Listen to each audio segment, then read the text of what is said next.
या व्हिडिओमध्ये आपण एक प्रश्न बघूया आणि आपल्याला इथे प्रश्न काय विचारलाय तर गुरुवारपर्यंत झालेल्या बर्फवृष्टीमुळे काश्मीरमध्ये 55 सेमी आणि इथे cm म्हणजेच इंग्लिशमध्ये ज्याला आपण सेंटीमीटर असं म्हणतो ते सुद्धा दिलेलं आहे।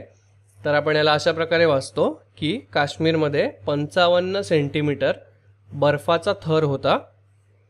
शुक्रवारी पुन्हा जोरदार बर्फ पडला आणि आणखी काही सेंटीमीटर बर्फ वाढला। आता काश्मीरमध्ये एकूण 84 सेंटीमीटर बर्फाचा थर आहे।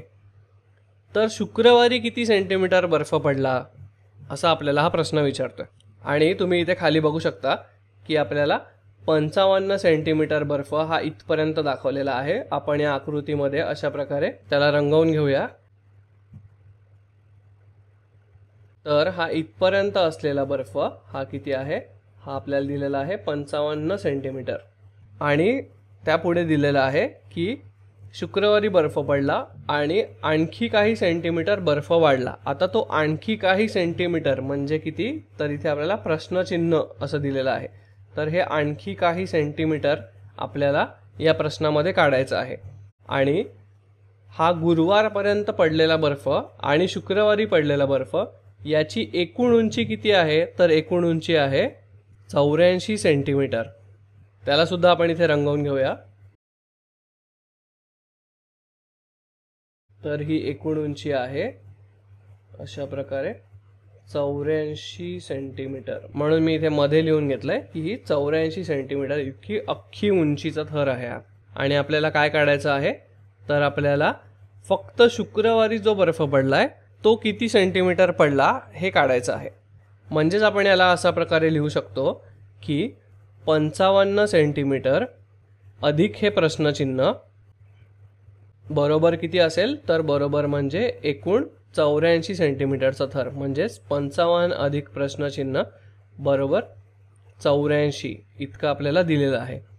आणि यालाच जर आपण उलटं केलं तर आपल्याला मिळेल की 84 वजा 55 जर आपण केले 55 तर आपल्याला उत्तर काय मिळेल, तर आपल्याला प्रश्नचिन्हाच्या जागी काय येईल याचं उत्तर मिळेल।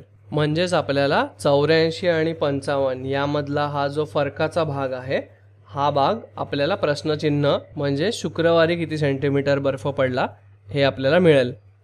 तर आपण याला इथे अशा प्रकारे सोडवून घेऊया की 84 वजा 55 बरोबर आपल्याला जे एकूण उत्तर मिळेल ते आपण इथे खाली लिहूया। तर ही वजाबाकी करताना तुम्ही इथे बघू शकता की आपल्याला 84 मधून 55 वजा करायचे आहेत आणि इथे आपल्या 84च्या एकक स्थानी 4 ही संख्या आहे आणि 55च्या एकक स्थानी 5 ही संख्या आहे।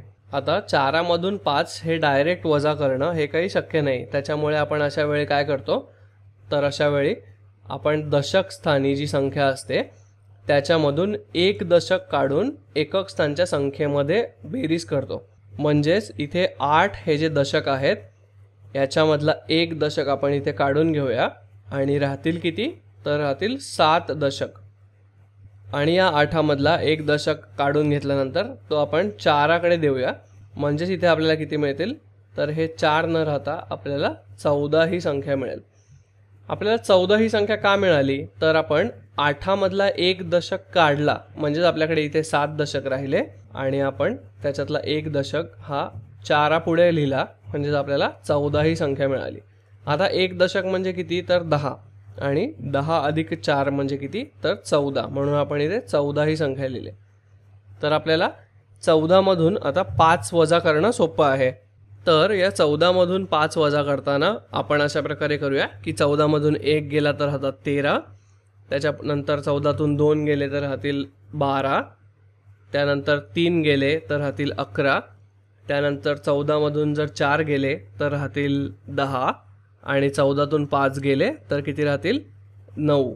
म्हणून 14 वजा 5 बरोबर 9 ही संख्या आपण लिहिली।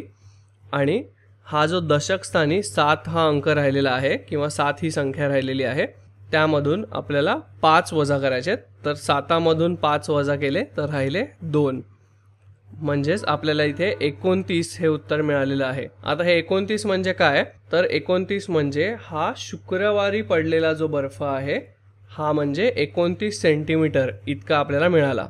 म्हणजेच आपल्याला प्रश्नचिन्हाच्या जागी येणारी संख्या ही 29 इतकी मिळाली. आपण याला इथे सुद्धा लिहूया की 55 अधिक हे प्रश्नचिन्ह म्हणजे किती, तर 29 बरोबर 84. हे तुम्ही स्वतः सुद्धा मोजून बघू शकता, तुम्हाला 84 हे उत्तर मिळेल. म्हणजेच शुक्रवारी किती सेंटीमीटर बर्फ पडला, तर शुक्रवारी एकूण 29 सेंटीमीटर बर्फ पडला. तर असे प्रश्न सोडवत असताना तुम्हाला हा दिलेला संपूर्ण प्रश्न नीट समजून घ्यायचा आहे आणि त्याच्यामध्ये आपल्याला काय गोष्ट विचारली आहे. आता ही सुद्धा एक गोष्टच आहे की काश्मीरमध्ये बर्फवृष्टी झाली आणि पहिल्या दिवशी 55 सेंटीमीटर झाली, दुसऱ्या दिवशी किती झाली आणि एकूण किती झाली 84. तर आपल्याला दुसऱ्या दिवशी किती झाली हे त्यांनी विचारलंय. तर हे एका गोष्टीच्या रूपात आपल्याला विचारलंय.